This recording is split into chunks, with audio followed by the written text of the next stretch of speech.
Hi guys, welcome to study couch. तो आज हम बात करेंगे काफ़ी इंटरेस्टिंग टॉपिक है जो हमेशा न्यूज़ में रहता है कि आर्कटिक जो रीजन है या फिर आर्कटिक सर्किल जिसको हम बोलते हैं उसके टेम्परेचर धीरे धीरे बढ़ रहा है, तो जिसकी वजह से वर्ल्ड इकोनॉमी पे बहुत सारे भारी इम्पैक्ट पड़ने वाले हैं। ठीक है, ये क्या क्या इम्पैक्ट हैं, कैसे पड़ेंगे, क्यों पड़ेंगे, इन सब चीज़ों के बारे में पूरे डिटेल में हम बात करेंगे। और अगर आप लोगों को ये वीडियो यूज़फुल लगे then do like, share and subscribe to study couch. Okay, so let's start. अभी रिसेंटली एक नेचर कम्युनिकेशन में एक पेपर पब्लिश हुआ, ठीक है, एक आर्टिकल पब्लिश हुआ जिसमें ये बोला गया कि जो आर्कटिक रीजन या आर्कटिक सर्किल जो है वहाँ पे ग्लोबल वार्मिंग के बढ़ने से जो इकोनॉमी है, वर्ल्ड इकोनॉमी जो है उस पर काफ़ी सारे मतलब ड्रास्टिकली इम्पैक्ट पड़ने वाले हैं। इस वजह से ये न्यूज़ में काफ़ी ज़्यादा चल रहा है। ओके, एक एक करके हम इसके बारे में बात करते हैं। सबसे पहले हम बात करते हैं कि आर्कटिक सर्किल या फिर आर्कटिक रीजन जो है वो है क्या। बेसिकली वो नॉर्थ पोजीशन है, ठीक है, जो अर्थ का जो मैप होता है उसका नॉर्थ पोजीशन वाला जो सर्किल है वहाँ पे है। ठीक है, जैसे कि आप लोग यहाँ पे देख सकते हैं, ये वाला जो सर्किल वाला रीजन है इसको आर्कटिक सर्किल या आर्कटिक रीजन बोलते हैं। इसमें कई सारी कंट्रीज़ हैं, जैसे यहाँ पे कनाडा है, यहाँ पे अलास्का है जो कि यूएसए में है, ठीक है, यहाँ पे रसिया है और ये ग्रीनलैंड है। और जो वाइट शेडेड वाला जो रीजन है इस सर्किल के अंदर में ये है आर्कटिक ओशियन। ओके, तो ये पूरा जो रीजन है इसको हम आर्कटिक सर्किल या फिर आर्कटिक रीजन बोलते हैं, जो कि मेनली कुछ पोर्शन इसका लैंड से घिरा हुआ है, बाकी तो पूरा ओशियन ही ओशियन है यहाँ पे। ओके, और यहाँ के अगर हम वेदर की बात करें तो यहाँ क्लाइमेट जो है, यहाँ पे जो विंटर सीजन होता है वो काफ़ी लंबा और काफ़ी ज़्यादा कोल्ड होता है, और समर जो है वो भी कोल्ड हिस्सा ही होता है यहाँ पे, और काफ़ी शॉर्ट पीरियड के लिए होता है। ओके, सो क्या क्या हुआ है अभी रिसेंटली जो आर्कटिक रीजन जो है इसमें क्या चेंजेस हुए हैं वहाँ के टेम्परेचर वगैरह से बढ़ने से। वहाँ का जो टेम्परेचर है वो बेसिकली 3.6 डिग्री फ़ारेनहाइट से 5.4 डिग्री फ़ारेनहाइट बढ़ गया है अलास्का और साइबेरिया के रीजन में। जैसे कि अलास्का मैंने अभी आपको बताया था, उस वाले रीजन में टेम्परेचर 3.6 से 5.4 फ़ारेनहाइट डिग्री बढ़ चुका है।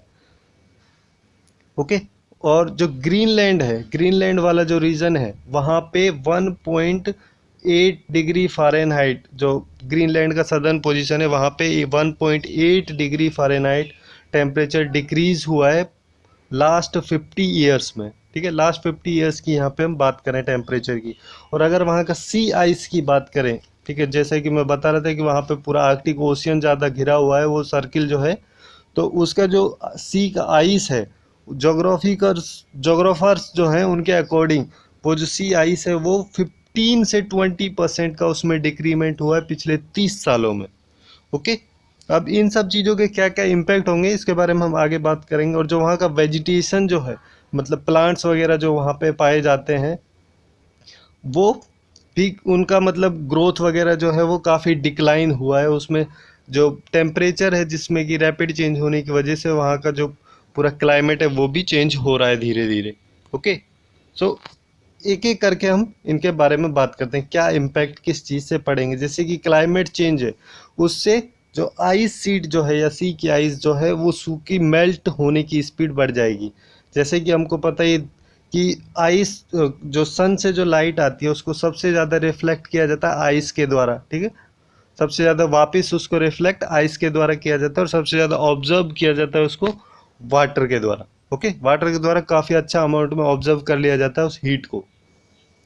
तो जैसे जैसे वहाँ पे टेम्परेचर बढ़ रहा है तो उसकी वजह से जो आइस सीट जो है आर्कटिक ओशियन या आर्कटिक रीजन में, वो आइस सीट धीरे धीरे मेल्ट होना स्टार्ट हो जाएगी। ठीक है, मेल्ट अगर इस होगी तो वहाँ पे वाटर क्रिएट होगा, और वाटर क्रिएट होगा उसकी वजह से उस वाटर का टेम्परेचर भी वहाँ पे बढ़ेगा, क्योंकि नॉर्मली टेम्परेचर बढ़ ही रहा है। ओके, और जो ये आइस होती है, ठीक है, जो आइस होती है वो उस आर्कटिक सर्कल में जो आइस है उसके नीचे ऐसा तो है नहीं, कुछ होगा नहीं, तो वहाँ पे नीचे जो सॉइल होती है, ठीक है, वो जो कि फ्रोजन कंडीशन में होती है, वहाँ पे जो सॉइल होती है उसको हम परमाफ्रॉस्ट भी बोलते हैं।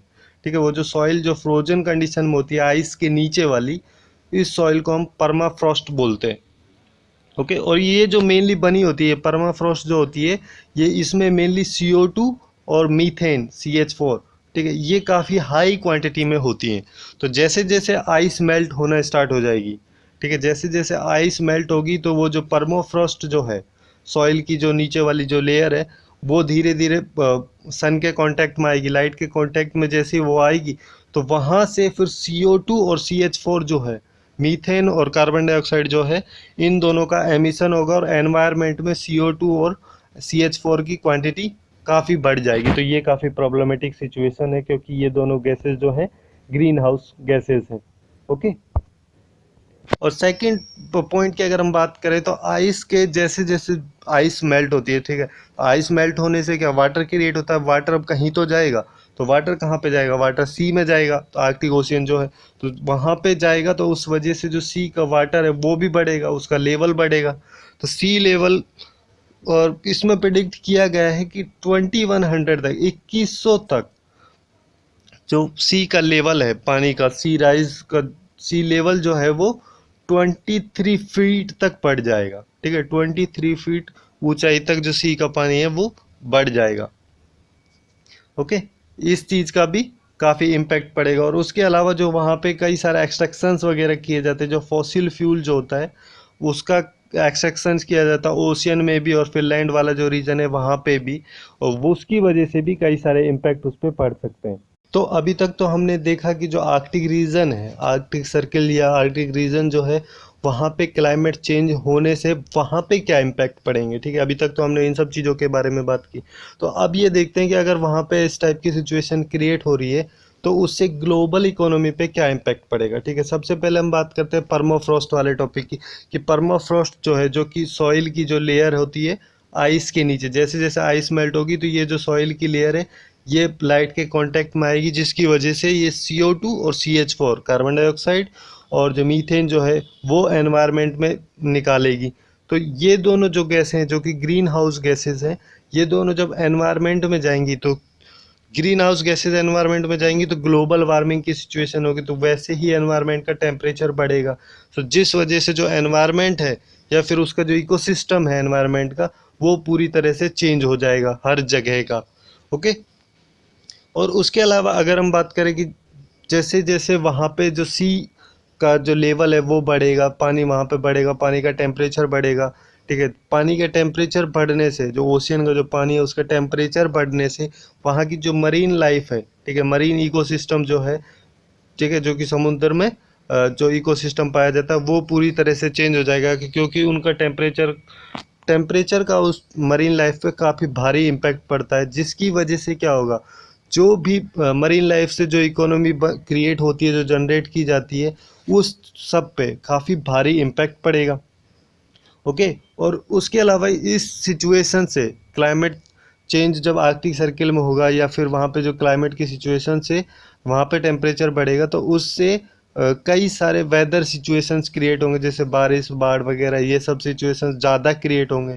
तो ये सब ज़्यादा क्रिएट होंगे तो उससे क्या होगा, जो प्रॉपर्टी है या फिर इंफ्रास्ट्रक्चर जो है वो धीरे धीरे डैमेज होने लगेगा। तो बाढ़ वगैरह की सिचुएशन से ऐसा नॉर्मली होता ही है, और फिर वहाँ पे जो एरिया है उसकी प्रोडक्टिविटी भी कम हो जाएगी, और जब ऐसी सिचुएशन वहाँ पे रहेगी तो वहाँ पे लोग ऑब्वियसली नहीं रहना चाहेंगे, तो उनका वहाँ से माइग्रेशन होगा, तो जिसकी वजह से सिक्योरिटी की प्रॉब्लम्स पास वाली जगहों पे काफ़ी क्रिएट होगी।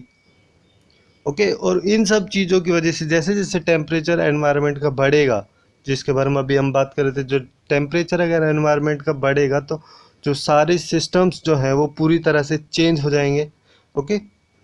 और जो ग्लोबल लेवल पे जो इकोनॉमी है वो ड्रास्टिकली उससे चेंज हो जाएगी, क्योंकि जो ग्लोबल इकोनॉमी जो है वो एनवायरनमेंट या फिर वेदर पैटर्न से भी, और उसके अलावा जो ओशियंस हैं उन सब पे काफ़ी डिपेंडेंट होती है। ओके।